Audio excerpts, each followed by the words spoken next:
Rise and fall 7 episode में आप सबको पवन सिंह ने बहुत कॉमेडी की और बहुत मज़ेदार।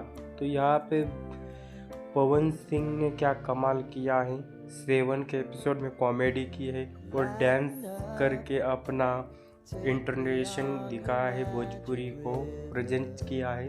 पवन सिंह ने गेम बहुत बढ़िया से खेला है और नॉमिनेट की है और नॉमिनेट करने के बाद दिमाग से खेला है।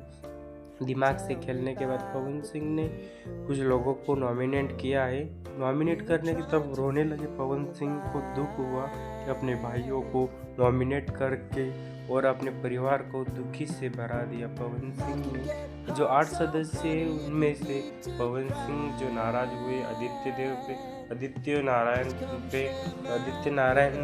ने उनको ये समझाया।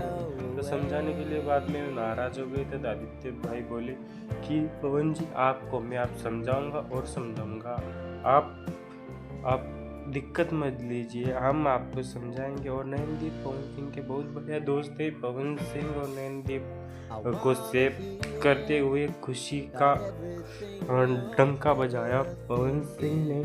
और नयनदीप के हाथों में होगा आप सब बड़ा फैसला। वो नयनदीप जो बोलेंगे वही करना पड़ेगा।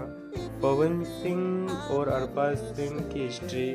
पवन सिंह ने अरबाज को क्यों नहीं नॉमिनेट किया, ये परेशानी सबको हुई, पर पवन सिंह और अरबाज का कुछ नहीं। और अर्जुन ऊपर आएंगे ऐसा सभी घर वाले को लगता है। तो अब देखेंगे और पवन सिंह बताएंगे। पवन सिंह बार बार आकृति की साइड लेते हैं क्योंकि पवन सिंह को आकृति अच्छी लगती है, इसलिए उनके साथ डांस करते हैं और खुशियाँ से उनसे बातें करते हैं और ऊपर लाने की कोशिश करेंगे जरूर। पवन सिंह आकृति नेगी को ऊपर लाने का प्रयास करेंगे, उनके साथ गाने करेंगे।